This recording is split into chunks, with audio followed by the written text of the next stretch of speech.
I've been a delivery driver for 3 years now. It's not glamorous, but it's quiet. Solitary. That's what I liked about it, honestly. Just me, the van, and an endless list of drop-offs. No small talk. No managers breathing down your neck. It started with one of those unmarked deliveries. No big deal, we get those sometimes. No return label, just a barcode and the name. Clark. No first name, no address, just Clark, and a GPS pin on the route. Normally I'd flag it, but the scanner didn't throw any errors when I logged it in, so I shrugged it off. The pin led me to this stretch of old industrial buildings out near the edge of town. Warehouses mostly, some abandoned, a couple converted into sketchy-looking studios or repair shops. This one looked completely dead. The windows were opaque with dust. The front gate was padlocked shut. I double-checked the location. It was correct. Still, I couldn't see a buzzer, and no one came out when I honked the horn. I was already thinking about how to write this one up as unable to deliver, when I saw the side door open, just a crack, and a man peeked out. He was older, maybe mid-60s. Gray hoodie, clean-shaven, but his face was wrong. Not in a disfigured way. Just off, like he was trying too hard to appear harmless.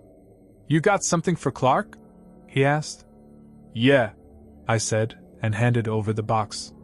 He didn't ask for a signature. Didn't say thank you. Just nodded once and stepped back inside. The door clicked shut. I wrote it off as some weird recluse, maybe an artist renting cheap space. Happens all the time. But that night, something bothered me. The scanner should have required a signature. I even went back and checked the record on my phone. The delivery was marked as successful. It had a signature, mine. I thought maybe I'd accidentally signed it myself while scanning, but that never happened before. I always double-check. The next morning, the same thing happened. Another package. No return address. Just Clark. Same warehouse. Same door. Same man. But this time, he looked surprised to see me. "You again?" he said. "Yeah. Another one for Clark." He looked at the box like it was something dangerous. Then he nodded slowly, took it, and disappeared inside again. I started paying attention after that. Every day for the next week, I got a new package. No label. Just Clark. Each one looked identical, plain brown cardboard, sealed with red tape. Same size. Same weight. But that's not what got to me. What got to me was when I finally asked around. I knew another guy who used to run this route. I asked him, "You ever deliver to that warehouse on Durant Street? The one near the tire shop?" He gave me this weird look. "You mean the one that burned down last year?" I laughed. I thought he was messing with me.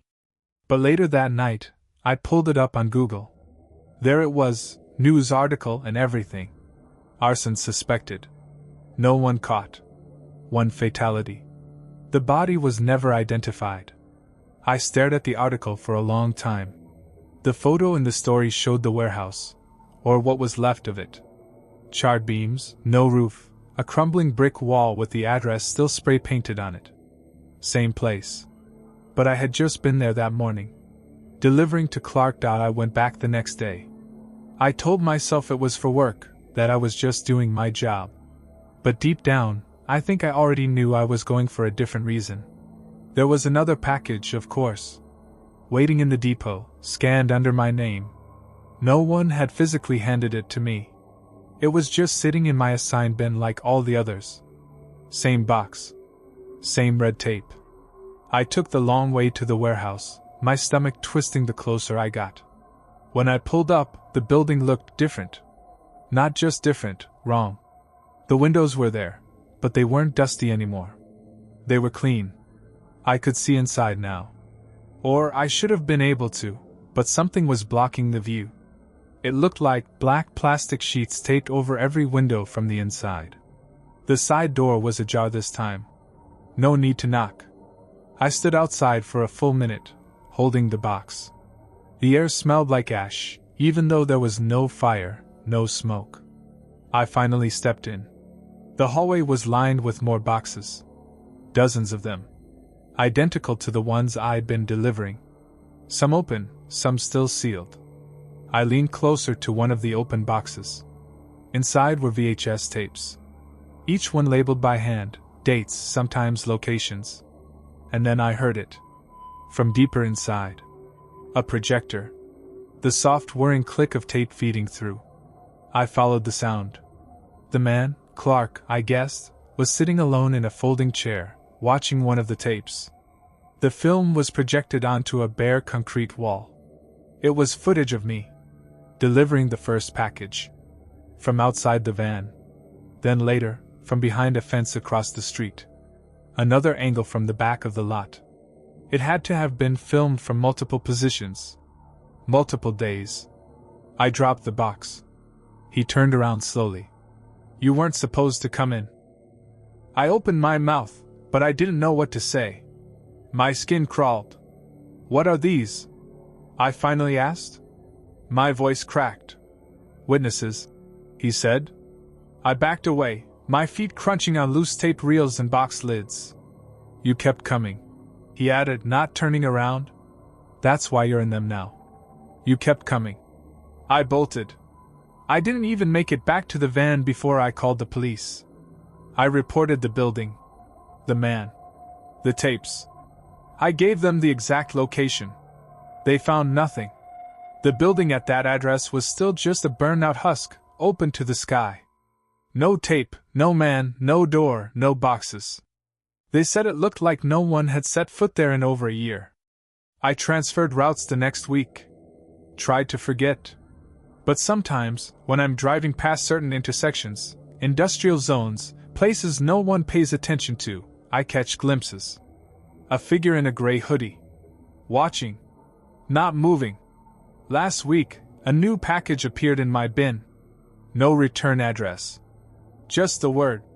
Replay. I didn't scan it. I didn't open it. I buried it behind the depot, under 4 feet of earth and rust. But some nights, when the wind dies down, I swear I can still hear the projector running. The delivery notes just said, buzz twice. Don't leave at door. No name, no company.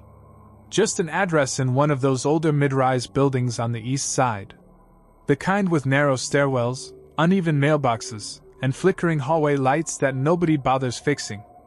I don't like delivering to buildings like that. Something about the quiet, the stale air, the way sounds echo. They make you feel like you're the only person in the world. But the package wasn't special. Small box. Light. Taped on all sides. No return address. Just the unit 6B. I got there late afternoon. Buzzed once. Nothing. Buzzed again. The door clicked open almost immediately, no voice on the intercom. Just that dry, electric click. The hallway smelled like dust and old carpet. I climbed the stairs because the elevator didn't look trustworthy. I passed an elderly man on the 4th floor. He didn't look at me, just stared at the wall like he was trying to remember something. When I got to the 6th floor, everything felt off. The lights were all on, but it still felt dim. Like the air was thicker.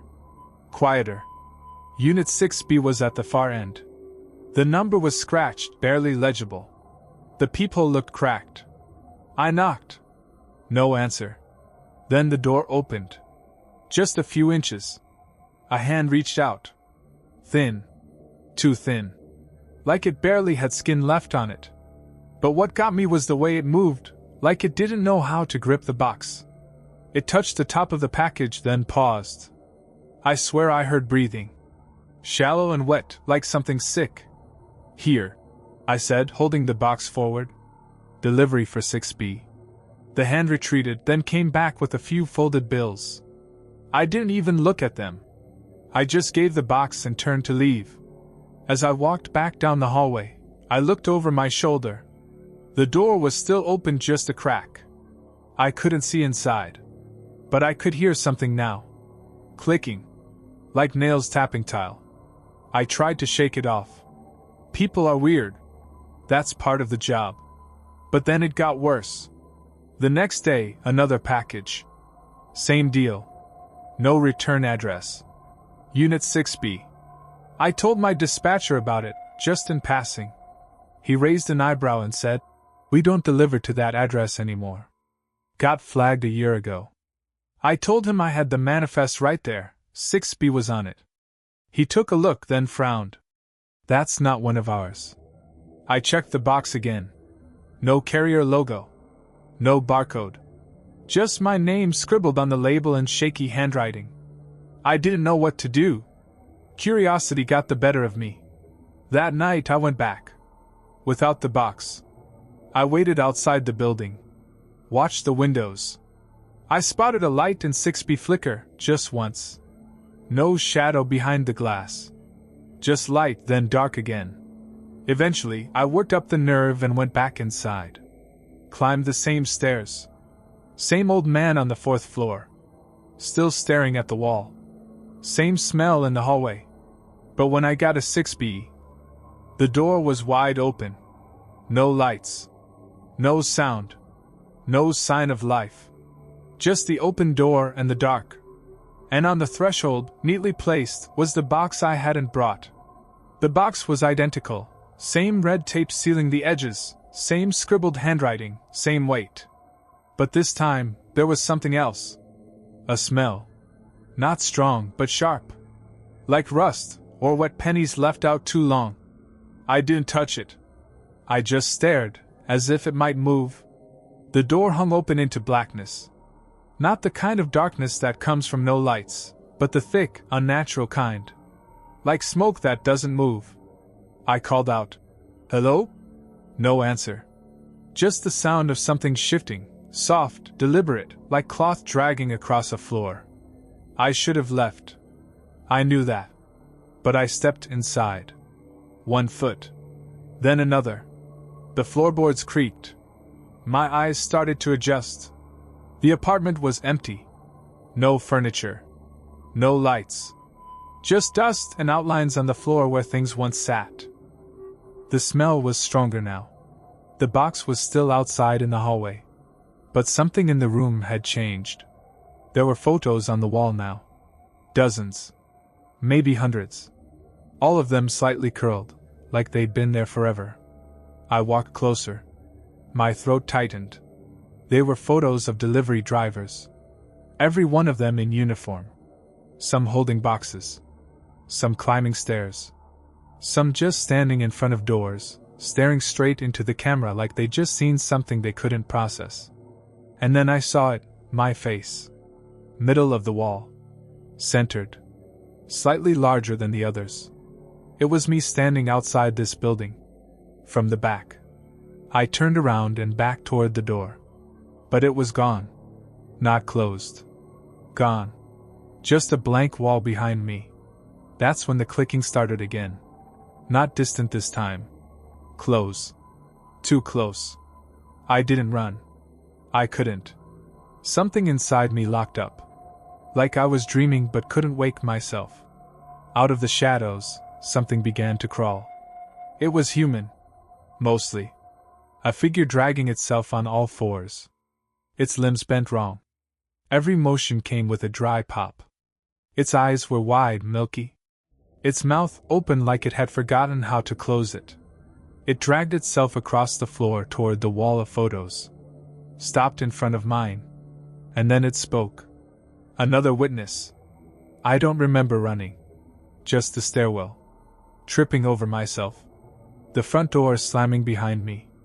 The next day, I went back with a friend from the depot. I needed someone to see it. To prove I hadn't lost my mind. But when we got there, the 6th floor didn't exist. The stairs stopped at 5. The elevator didn't even have a button for 6.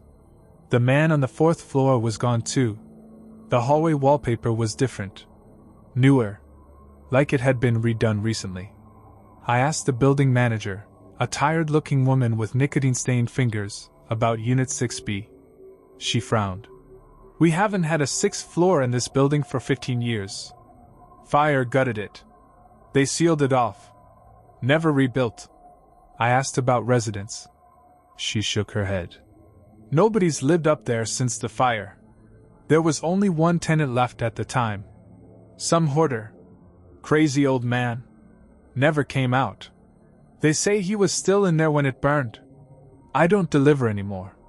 But sometimes, I get packages at home. No sender.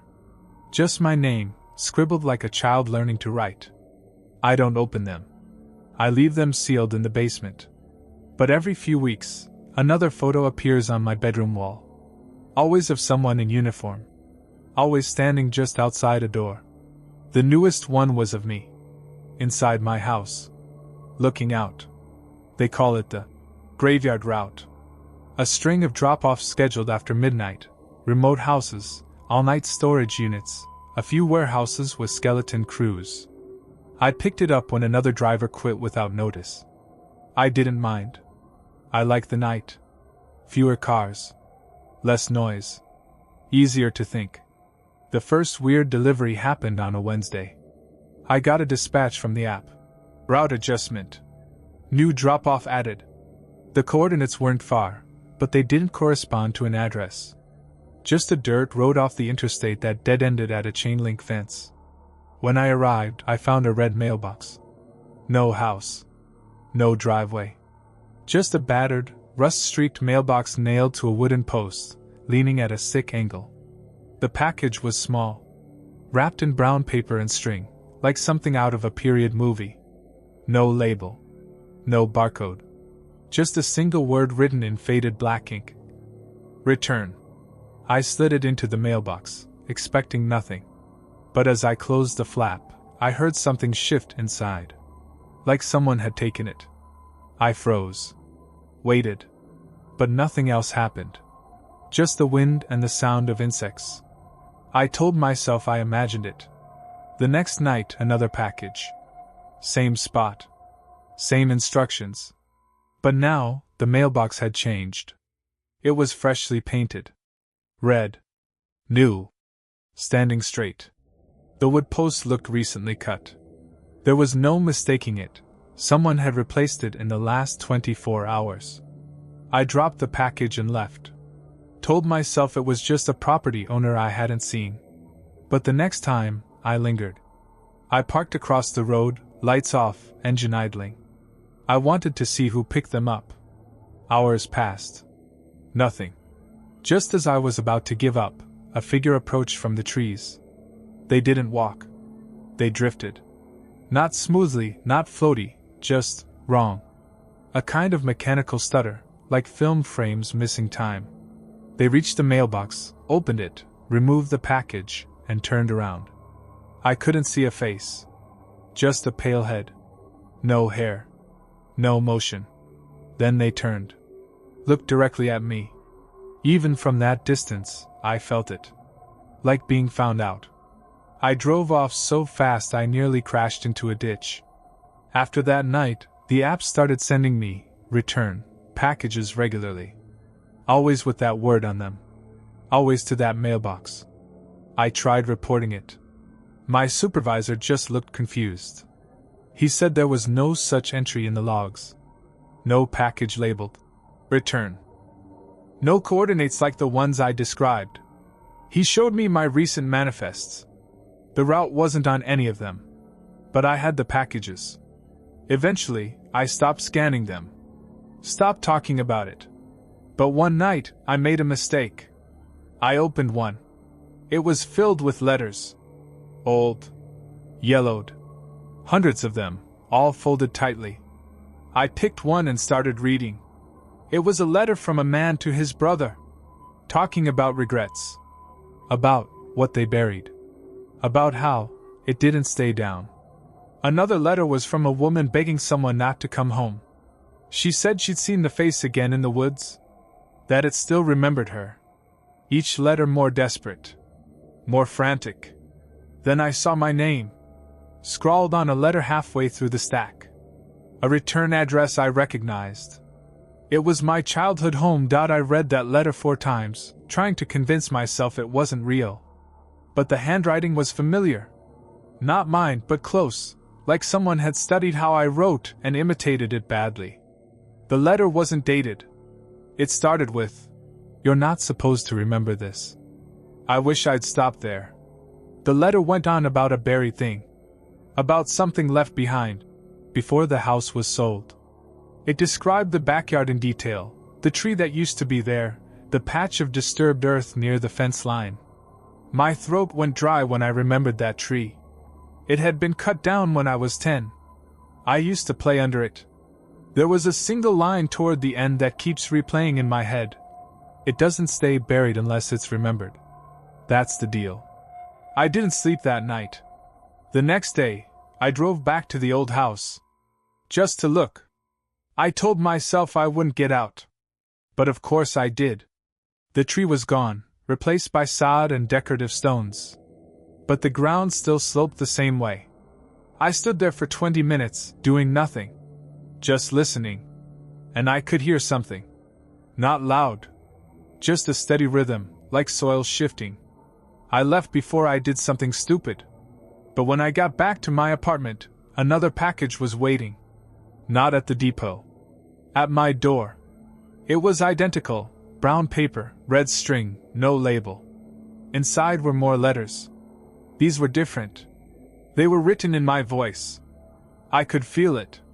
The words, the tone, the way I overthink everything. And one of them wasn't folded. It was taped to the inside of the lid. Just 4 words. You opened it again. I threw the whole thing into the dumpster. That night, the app gave me a new route. No explanation. Just an address. No time slot, no drop window. It was back near the graveyard route, but not the same place. I was done. I called dispatch to say I was off the route. They told me they didn't send any new assignments. But my GPS kept updating. Recalculating. Pinging that same spot. Over and over. So I drove. I told myself it was to put it to rest, whatever it was. But the road it took me to wasn't on any map I checked. It was like I'd slipped off into a different grid. Eventually, I reached a building. Cinder block. No sign. Just a single door with a faded label. DLO, return. Dead letter office. Inside, shelves stretched to the ceiling. All full. Packages identical to mine. Some half open. Some stained. All of them marked, return. At the far end, a counter. And behind it, the same figure I'd seen at the mailbox. Closer now, I could make out the details. No eyes. Just indentations. Skin like burned paper. But its voice was normal. Almost gentle. You opened it. It said. I nodded. It remembers you now. What is it? I asked. It didn't answer. Just pointed to the wall behind me. There were photos pinned there. Dozens. All couriers. All holding the same package. And in the center, me. But the photo wasn't old. It was from that morning. Me standing at my own front door. Looking scared. Holding the letter. I left the job. Changed my number. But a week ago, someone buzzed my apartment. I didn't answer. A minute later, I found a box at the foot of the stairs. Same brown paper. Same string. And this time, it wasn't marked return. It just said, delivered. I work for a food courier service, one of the app-based ones. You know the deal. Pick up from the restaurant, drop it at the door, take a picture, move on. Easy money. One night last fall, I got a request from an address I didn't recognize. Tucked into a wooded part of town, way past where streetlights stop. The app had the note. Don't knock. Leave at door. No photo. Weird but not unheard of. Some people get paranoid. I followed the GPS. The house looked like it hadn't been lived in for a long time. A narrow one-story, paint peeling, roof sagging. Overgrown shrubs everywhere. No lights inside. I parked and grabbed the food. I noticed the porch had no doorbell and the windows were covered with what looked like aluminum foil from the inside. I went to set the bag down and paused. The front door was open. Not wide. Just a few inches. Enough to see inside. But it was pitch black. I mean total absence of light black. Like looking into a tunnel with no end. I said, "Hello?" Even though the app said not to knock. I waited. Something moved. Not big. Not fast. Just a shift. Like someone adjusting their weight in a chair. I should have left right then. But I stepped forward and called again. "Your order's here." Still nothing. Then a voice came from the dark. Low. Quiet. Not threatening. "Could you place it inside?" I hesitated. My eyes hadn't adjusted, but I could smell something now. Not food. Not rot. Just something off, like wet carpet left in a sealed room. I placed the bag just over the threshold. Didn't even step in. "Thanks," the voice said. I turned to leave, and then I heard it say, "Same time tomorrow." That night, I didn't sleep well. I kept thinking about the open door, the stillness behind it. Something about it felt staged. Like I'd been part of a scene that had played out before. The next night, I didn't have to accept the order. It was already on my list. Same address. Same instructions. This time, the bag was heavier. When I picked it up at the restaurant, I asked what was in it. The worker shrugged. Said it was always prepaid. They just got a slip that said, "Prepare the usual." When I got to the house again, the door was still open. Exactly the same. Same gap. Same darkness. I set the bag down again. And then, something new. There was a sound. A wet sound. Like slurping, but slower. Then the voice again. "Little more inside, please." I stepped forward, just enough to nudge the bag further. My shoe crossed the line between porch and floor. The smell hit me harder this time. Mold, but deeper. Almost sweet. "Thank you," the voice said again. But then it added something else. "You remember this place, don't you?" I froze. I didn't. I was sure I didn't. But something about the tone, the rhythm of the voice, it made my skin crawl. I turned and left. I didn't report the order. Didn't tell the app. But the next night, it was there again. Automatically. And this time, it wasn't just one bag. It was 3. I almost didn't go. I even tried to unassign the order, but the app glitched out, froze for a second, then displayed a message I'd never seen before. "This route is permanent." That night, it was colder. Windless. The kind of cold that clings to your skin even after you get back in the car. I brought the 3 bags. They were heavier this time. No smell, no logo on the containers.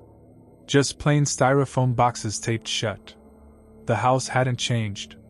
Same porch light, dim and yellow. Same aluminum foil on the windows. Same door, cracked open just enough to make you second guess. I stood there for a while, waiting for something to change. Nothing did. I knelt, placed the bags just past the door frame, careful not to let my hand cross the threshold. Then the voice came again.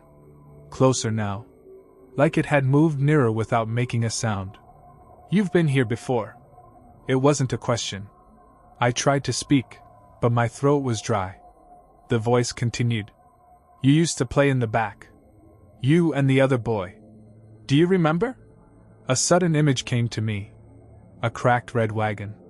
A plastic dinosaur buried in dirt. A tire swing that never hung straight. I didn't know where the memories came from. They weren't dreams. They were real. I backed away, but something scraped the floor just inside. Like nails on wood. Then that same wet slurping noise began again.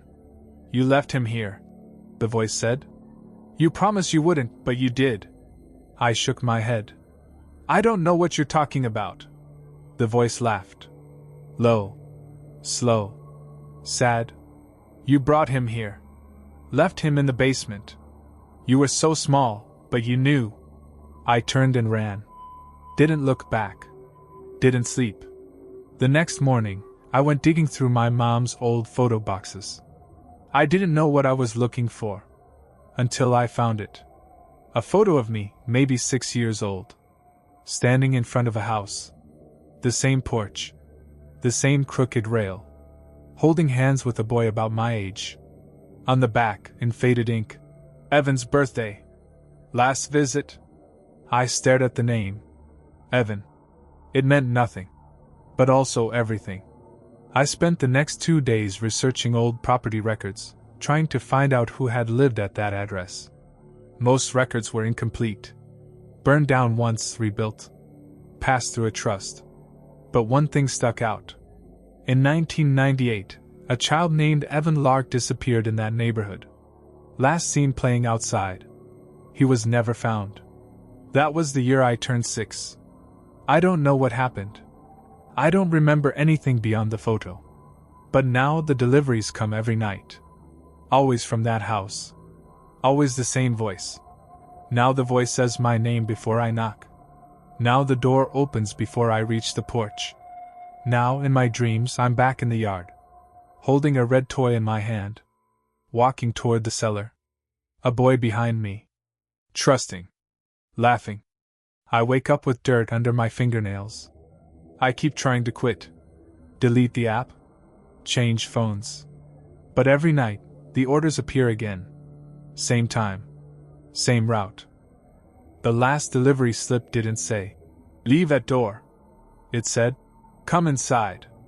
I deliver legal documents for a firm that handles overnight contracts, filings, and other last-minute nonsense for corporate clients. Most of it's just menial: drive, sign, drop off, repeat. But it pays well, especially for the late-night stuff. That's how I ended up at Langford Tower at 11:52 p.m. on a Thursday. The building was in the financial district, a sleek glass thing surrounded by concrete planters and motionless fountains. Completely dead at night. No security guard, just a key code panel at the front. The delivery slip had the access code 004199. I punched it in. The door clicked open. The lobby lights were on, but dimmed. I could hear a soft buzzing, maybe from the overhead fluorescents. The directory board listed 12 floors.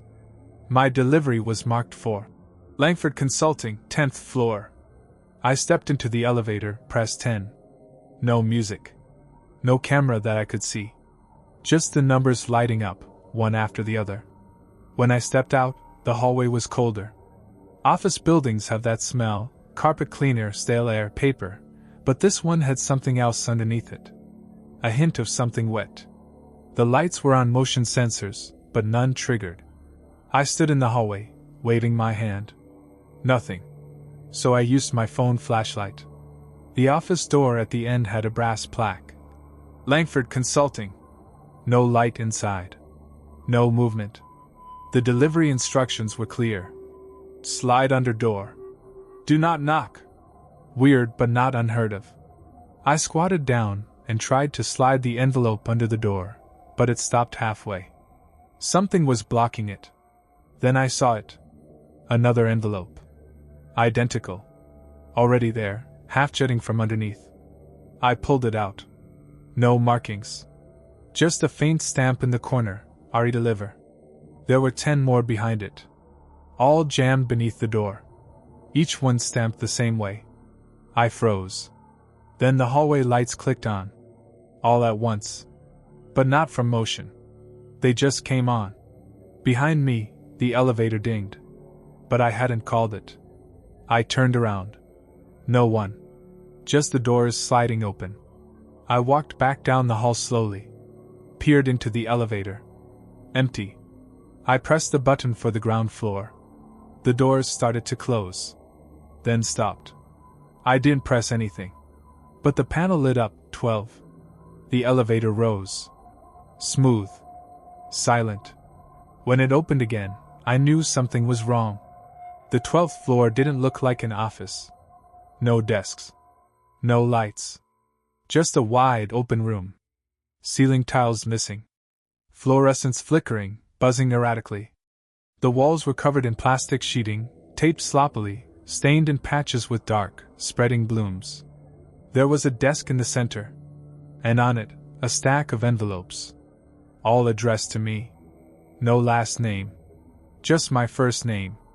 I took a step forward, and something behind the plastic rustled. Long, scraping sounds. like a chair being dragged slowly across tile. Then something else.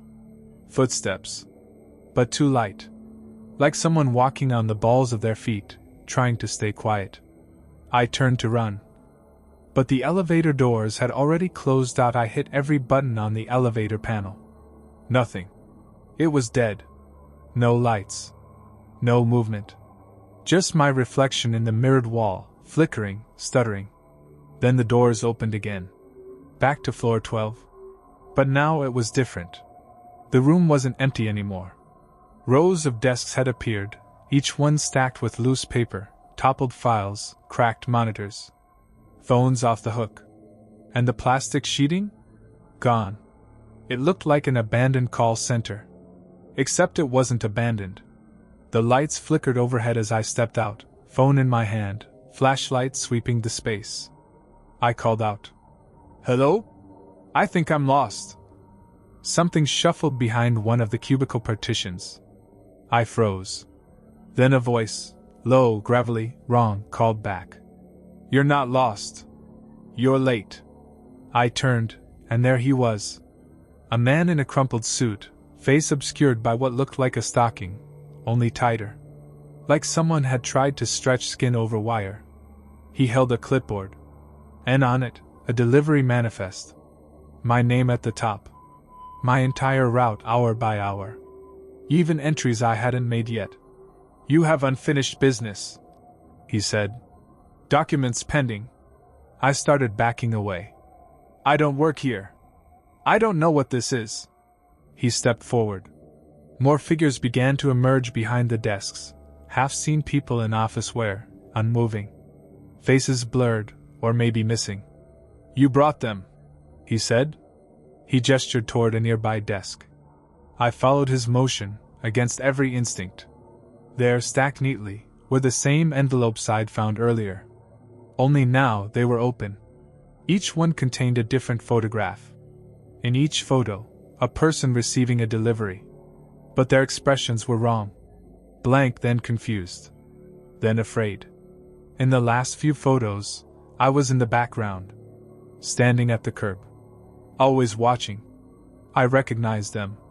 They were the last clients I'd delivered to on my night shifts. Every one of them.